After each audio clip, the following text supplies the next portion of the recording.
अब अपन एक last lecture लेंगे, इसमें हम मिसलेनियस प्रॉब्लम्स को समझने की कोशिश करेंगे कि छोटे छोटे केसेस आ जाएं तो हम उनको कैसे टैकल करेंगे, कैसे डील करेंगे। चलिए देखते हैं। Case 1, on 1 April 2018 the value of machine was 288,000। On 1 July 2018 1/4 of the machine was sold for 50,000. Depreciation is being charged at the rate 10% per annum. Show the following adjustment in income and expenditure account for the year ended 31st March 2019. इन्होंने हमें जो details दिए हैं वो machinery के बारे में है, ठीक है। इनके पास मशीन थी, ये स्टार्टिंग की बात है। तो अगर मैं आपको एक सीक्वेंस से समझाऊं तो इनके पास एक बैलेंस शीट थी 31 मार्च 2018 की। वो मशीन आपकी पुरानी बैलेंस शीट में 288,000 पे थी। अब इन्होंने इसका 1/4 पार्ट सेल किया। 288,000 का 1/4 पार्ट सेल किया जो कि 72,000 है। ओके, अगर आप बिना दिमाग लगाए क्वेश्चन करेंगे तो आप ये कहेंगे कि 72 की चीज़ को हमने 50,000 में बेच दिया और इसलिए हमें 22,000 का लॉस हो गया। लेकिन इतना जल्दी नहीं, ये 72,000 का था, ये बात सच है, लेकिन जो हमारी सेल हुई है वो जुलाई में हुई है। इसलिए अप्रैल, मई और जून 3 महीने का डेप्रिसिएशन काउंट होगा। सेल करने से पहले we used that asset for 3 months, तो 72,000 उसका 10% निकालेंगे और फिर 3 महीने में उसे कन्वर्ट करेंगे। 7200 होता है पूरे साल का और 3 महीने का 1,800 रुपये होता होगा। मैं अब कहना चाहता हूँ कि जो मशीन हमने सेल की है वो 72,000 की थी, उसमें से 1,800 डेप्रीसिएट हो चुका था और उसकी वैल्यू 70,200 रुपये थी। At the time of sale आपकी जो असेट है वो 70,200 की थी और आपने उसे 50,000 में सेल किया, तो इसलिए आपको जो नुकसान होगा वो 20,200 का होगा। तो मैं यहाँ कहना चाहता हूँ कि आपका जो इनकम एंड एक्सपेंडिचर अकाउंट होता है, जो ये जानना चाहता है, उसके अंदर ये जो एक्सपेंडिचर साइड होती है, उस एक्सपेंडिचर साइड में आया करेगा to loss on sales of machine. Machine को सेल करने पे जो लॉस होगा वो आएगा 20,200। स्टोरी खत्म हो जाती है? नहीं। देखिए, ये जो 288,000 की मशीन थी जिसकी बात चल रही है, इसमें 1/4 पार्ट को हमने सेल किया। हाँ, इसका ये भी मतलब है कि 3/4 बच गया, ये वाला पार्ट आपका बच गया। जो हमने सेल किया वो 72,000 था। जो मोटा पार्ट था वो 2,16,000 का था। तो यहाँ पे आपको दिखाना है to depreciation on machine at the rate 10%, 21,600। Is it correct? No, ये भी सही नहीं है, क्योंकि 21,600 का डेप्रीसिएशन तो आपने ये वाले पार्ट का दिखाया। इससे पहले आपको ये 3 महीने का डेप्रीसिएशन भी दिखाना पड़ेगा जिसका अमाउंट 1,800 रुपये आया था। ये ऐसे सिली मिस्टेक्स हैं, जब हम कंपटीशन एग्ज़ाम में जाते हैं या हमसे डायरेक्ट 1 लाइनर पूछे जाते हैं तो हम गलती करते हैं।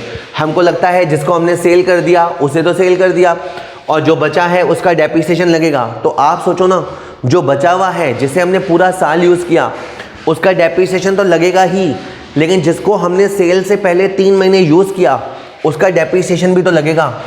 और इसके बाद अब मैं आपको फाइनल बात बताऊं, आपकी अभी जो बैलेंस शीट होगी, आपकी जो लेटेस्ट बैलेंस शीट होगी, उसको मैं कुछ इस तरह से कह सकता हूं कि आपके पास मशीन होगी 288, इसमें से जो आपने सेल कर दिया आप उसे लेस कर दो, जो रिमेनिंग पार्ट है वो लिख दो और उसमें से भी डेप्रीसिएशन लेस कर दो। If you asked for value, अगर आपसे मशीन की बुक वैल्यू पूछी जाती है तब आप यहाँ पे भर पाएंगे 0, 5 में से 1 गया 4, 20 में से 2 गया 18, यस 194 करेक्ट। ओके, मैं फाइनल सम अप करता हूँ। हमारे पास जो मशीन थी वो पुरानी बैलेंस शीट में आएगी। मशीन को सेल करने के बाद और डेप्रिसिएशन चार्ज करने के बाद जो बचेगी मशीन वो नई बैलेंस शीट में जाएगी। आप चार्टेड बनेंगे तो आपको इन बातों का ध्यान होना चाहिए। और एक और बात बताऊं, आपकी जो रिसिप्ट एंड पेमेंट अकाउंट होता है, आपका जो रिसिप्ट एंड पेमेंट अकाउंट होता है उसके अंदर आएगा to sales of machine 50,000। Receipt part कहता है जितना हमें मिला हम उसे लिखेंगे। एक्सपेंडिचर साइड में अगर कोई लॉस हुआ तो वो रिकॉर्ड होता है, और जो डेप्रिसिएशन हम चार्ज करते हैं वो रिकॉर्ड होता है। जहाँ जहाँ प्रेजेंटेशन हो सकता था वो मैंने सारा आपको बता दिया है, अब आप इसको देख लेना।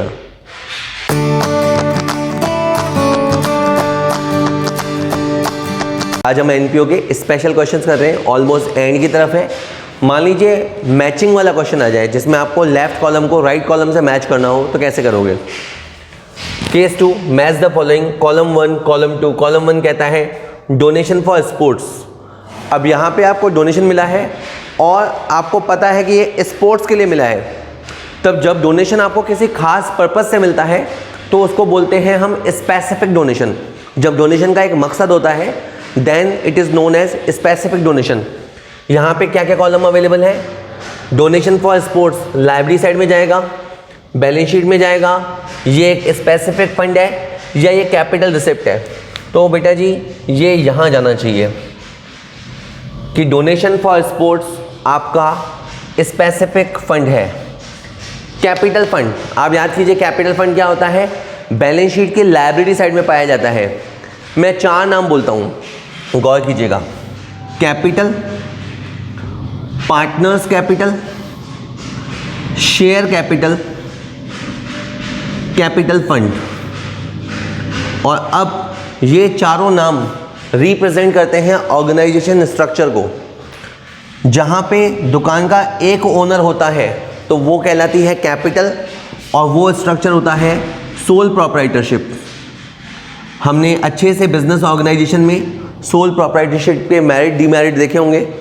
पार्टनर्स कैपिटल, जहाँ पार्टनर्स होते हैं 2, 3, 4, 50 तक होते हैं, वहाँ पे जो फर्म होती है वो अकाउंटिंग में जो वर्ड यूज़ करते हैं दैट इज़ पार्टनर्स कैपिटल। पूरे पार्टनरशिप के वीडियोस बने हुए हैं, जरूर देखिएगा। शेयर कैपिटल, शेयर कैपिटल यानी कंपनी मॉडल, जहाँ पे पब्लिक पैसा लगाती है, बदले में उनको शेयर मिलते हैं। पब्लिक पैसा लगाती है, उनको बदले में शेयर मिलते हैं, यानी ये होता है आपका कंपनी स्ट्रक्चर। और इसके बाद ये जो चैप्टर आया एनपीओ, एनजीओ, ये लोग जो गवर्नमेंट ऑर्गेनाइजेशन नहीं है लेकिन जैसे जैसे गवर्नमेंट पब्लिक इंटरेस्ट में काम करती है, ये भी पब्लिक इंटरेस्ट में काम करते हैं। प्रॉफिट मोटिव नहीं होता। एक ये फंड गैदर करते हैं अपने मेंबर से, लोगों से हेल्प लेते हैं हेल्प देने के लिए, तो कैपिटल फंड ये कहलाता है। तो कैपिटल फंड कहाँ पाया जाता है? लाइब्रेरी साइड में। अकाउंटिंग पॉइंट ऑफ व्यू से कभी भी capital, partners capital, share capital, capital fund, ये सब लाइब्रेरी साइड में पाया जाता है। तो कैपिटल फंड के लिए मैंने लिखा libraries current year balance sheet. पुराना फंड होगा तो पुरानी बैलेंस शीट में जाएगा, नया फंड होगा तो नई बैलेंस शीट में आएगा। Next is sale of old furniture. हम फर्नीचर को अगर बेचते हैं तो पैसा आएगा। Receipt, we very well know receipt 2 तरह का होता है, एक होता है रेवेन्यू रिसिप्ट और एक होता है कैपिटल रिसिप्ट। इसमें मोटा सेंस ये होता है कि अगर हमने पैसा अर्न किया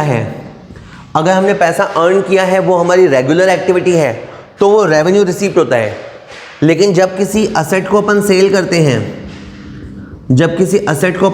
करते हैं, या हम लोग कुछ बोरो करते हैं तो उसे हम कहते हैं कैपिटल रिसिप्ट। तो यहाँ पे हमने असेट को सेल किया है तो ये कैपिटल रिसिप्ट कैटेगरी में आएगा। सारी चीज़ों की नॉलेज ज़रूरी है, इसी से फिर आप कई बार इकोनॉमिक्स वगैरह पढ़ेंगे, वहाँ पे भी आप चीज़ों को समझ पाएंगे। ठीक है, बैलेंस ऑफ ट्रेड वगैरह टॉपिक समझने में ये चीज़ें काम आती हैं। ओपनिंग बैलेंस ऑफ कैश, अगर आपके पास कैश था जैसे हमने बहुत क्वेश्चन देखे जहां हम रिसिप्ट साइड में खड़े होते हैं और रिसिप्ट साइड में आते ही ये हमसे पूछता है टू बैलेंस BD 8000, तो हमने हमेशा ये कहा कि ये जो टू बैलेंस BD है ये हमारा पुराना कैश है, इसलिए कहाँ जाएगा, ओपनिंग बैलेंस शीट के असेट साइड में जाएगा। ये जो कैश हमें यहाँ दिखाई देता है वो यहाँ आएगा। जब आप ऑडिटर बनेंगे, ऑडिट करेंगे, तब ये चीज़ें आपको बहुत काम आएंगी कि ये पैसा अगर यहाँ था तो यहाँ क्यों नहीं था, या यहाँ था तो यहाँ पे भी होना चाहिए। नॉलेज बहुत काम आता है, बहुत काम आता है। गेन करना चाहिए। जब मैं कहूँगा आपकी एज है, जितना सीख सकते हो सीख लेना चाहिए। वैसे तो लर्निंग और टीचिंग तुम्हारी कभी ख़त्म नहीं होगी, लेकिन एक जो ऑफिशियली अभी आप पढ़ रहे हैं, जब आपके ऊपर कोई और प्रेशर नहीं है, बाद में तो लाइफ आपसे बहुत कुछ करवाएगी, लेकिन अभी जब आपका मेन काम पढ़ना है तो पढ़ लेना चाहिए जितना पढ़ सकते हो। ओपनिंग बैलेंस ऑफ कैश ये यहाँ पे जाएगा, balance sheet of previous year. ठीक है, कंपटीशन एग्जाम में कैसे कोड लिखोगे, आपको ऑप्शन मिलेंगे, तो आप भरेंगे A3, ये A के साथ 3 कनेक्ट हुआ, B के साथ B1 कनेक्ट हुआ, C के साथ 4 कनेक्ट हुआ और D के साथ 2 कनेक्ट हुआ। चलिए, तो ये आपका रहेगा answer. Match of the following के बहाने मैंने इस चैप्टर की कुछ बातें आपको बताने की कोशिश करी। अभी और क्वेश्चन देखेंगे।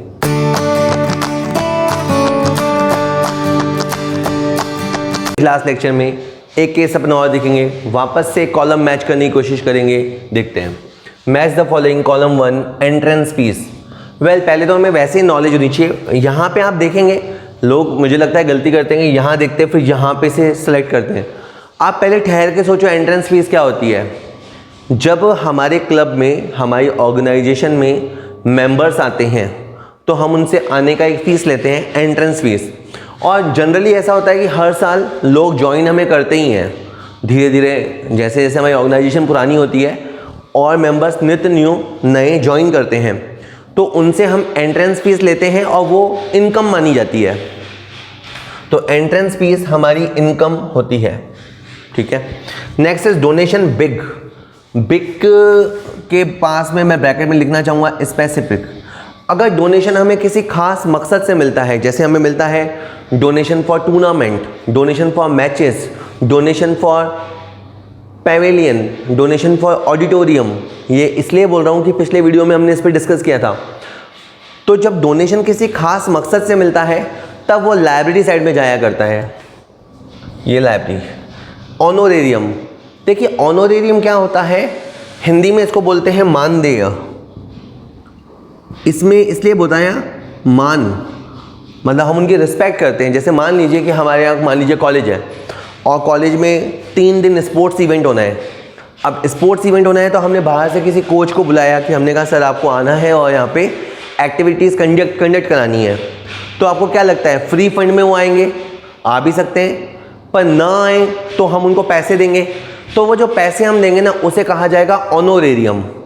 दैट इज़ हम उनको सैलरी नहीं दे रहे, ऑन अ रेगुलर बेसिस नहीं दे रहे, लेकिन वो आ रहे हैं तो एज अ रिस्पेक्ट वो भी हमारे लिए कुछ कर रहे हैं तो हम भी उनके लिए कुछ करेंगे। तो जो पैसा देंगे वो ऑनोरेरियम कहलाएगा और ये एक्सपेंस साइड में जाएगा। ऑनोरेरियम एक्सपेंसेस माना जाता है। वैसे तो लास्ट अपने आप ही बच जाता है, फिर भी वर्ड आता है डेफिसिट। डेफिसिट मीन्स घाटा। घाटा कब होगा? जब आपका एक्सपेंडिचर क्या हो, ज़्यादा हो। किससे ज़्यादा हो? इनकम से। एक क्लब में खर्चा जब ज़्यादा होने लग जाए, इनकम जब कम रह जाए, तो रिजल्ट के तौर पे क्या होता है? डेफिसिट। यानी इसको क्या पढ़ा जा सकता है? Excess of expenditure over income. तो ये एक तरह से डेफिसिट का डेफिनेशन या फॉर्मूला हुआ। तो डेफिसिट के लिए आएगा excess of expenditure over income. बिल्कुल लड्डू सा पॉइंट था। होप आपको ये पहले से ही, मेरे बताने से पहले ही चारों आते थे, और अगर बताने से पहले चारों नहीं आते थे, ईमानदारी से खुद का इंट्रोस्पेक्शन कीजिए। अगर आपको नहीं आते थे तो इसका मतलब है आपने पुराने वीडियोस ढंग से नहीं देखे हैं। चलिए,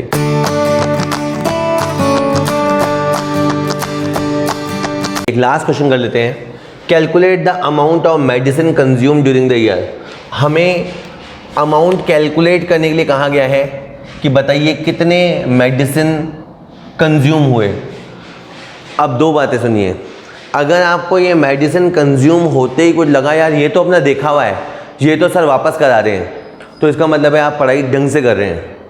और अगर आपको ये सुन के कुछ भी लगा नहीं तो फिर आप सोच लीजिए मेडिसिन कंज्यूम, जैसे मान लीजिए अगर एक हमारा हॉस्पिटल है या डिस्पेंसरी है तो हम ये देखना चाहेंगे कि इस साल कितने के मेडिसिन्स काम में आ गए।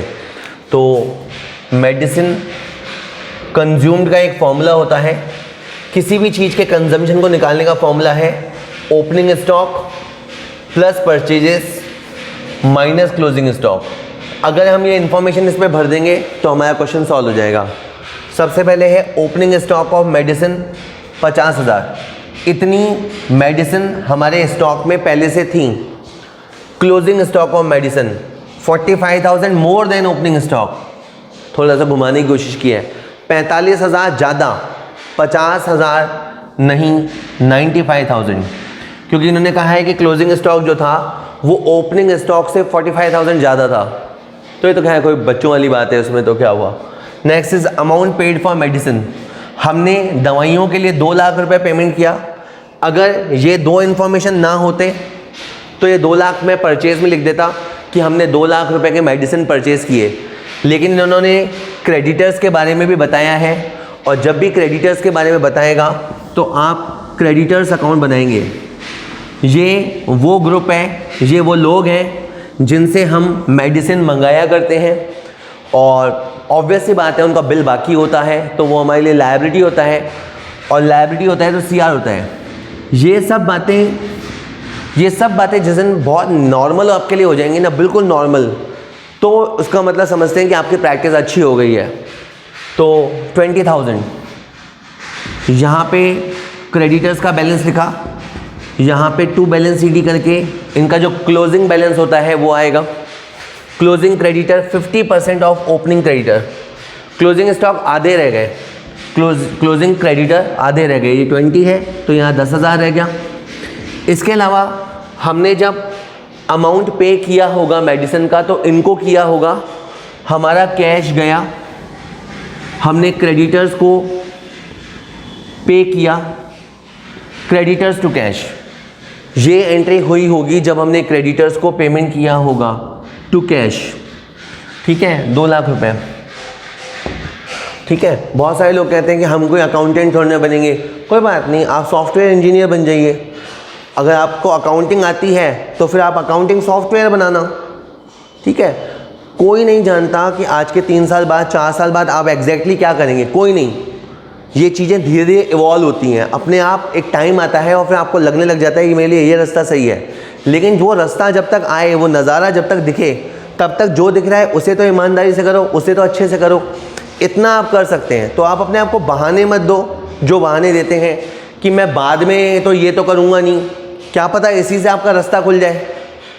तो जस्ट आप पढ़िए, हो सकता है आपको बाद में अकाउंट लाइफ में काम ना भी आए, कोई बात नहीं, लेकिन अकाउंट्स का नॉलेज तो आपके कहीं ना कहीं काम आएगा। हर चीज़ केवल इसलिए नहीं होती है कि वो हमारे जॉब में कन्वर्ट हो पाएगी या नहीं हो पाएगी। ठीक है ना, चलिए, तो ये 2,10,000 रुपया है और यहाँ 190,000 का गैप आ गया। अब ये अंडरस्टूड सी बात है कि क्रेडिटर्स को हम पे क्यों करेंगे, क्योंकि हमने परचेज़ किया। अगर हमने परचेज़ ना किया होता, ठीक है, कुछ होशियार बच्चे तो यहाँ से एंट्री बना लेंगे, परचेज टू क्रेडिटर, डेफिनेट सी बात है हमने उनसे परचेज़ किया होगा तभी तो वी आर पेइंग देम, हम तभी तो पे कर रहे हैं, तो ये परचेज़ आ गया। अब फाइनली मैं कहना चाहता हूँ, आपके पास पुराने मेडिसिन थे, ये आपने परचेज़ किए, इन दोनों को आप ऐड कर लो, ये एक तरह से आपका टोटल स्टॉक हो गया। लिखने की ज़रूरत नहीं है, बता रहा हूँ, ये आपका टोटल स्टॉक हो गया। इसमें से ये जो है ना, ये है अनयूज़, ये आपने यूज़ नहीं किया, तो पीछे जो 145,000 आता है ना, उसे आप नाम देंगे मेडिसिन कंज्यूम्ड, और ये आपका जाएगा एक्सपेंडिचर साइड को। हो सकता है कि आप एक कंपटीशन एग्जाम में बैठे हो, इतने सारे डिटेल्स हों, इतने सारे डिटेल के बाद वो पूछे कि एक्सपेंडिचर क्या है इसमें से, तो इस सारे इन्फॉर्मेशन में से एक्सपेंडिचर की अमाउंट है 145,000, जितना मेडिसिन हमने कंज्यूम किया वो। और अगर मैं आपको बैलेंस शीट की बात बताऊं तो ये जो स्टॉक ऑफ मेडिसिन है, ये जो स्टॉक ऑफ मेडिसिन है, ये आपका असेट साइड में जाएगा। ये जो आपका लेटेस्ट स्टॉक है ना 95,000, ये आपका असेट साइड में जाएगा। और क्रेडिटर्स फॉर मेडिसिन जो है, क्रेडिटर्स फॉर मेडिसिन जो है वो आपका लायबिलिटी साइड में जाएगा। और क्रेडिटर्स का जो बैलेंस है वो 10,000 है। तो लेटेस्ट वाले फिगर लेटेस्ट बैलेंस शीट में जाते हैं, जो पुराने बैलेंसेज है वो पुराने बैलेंस शीट में जाते हैं। चलिए, हो गया है।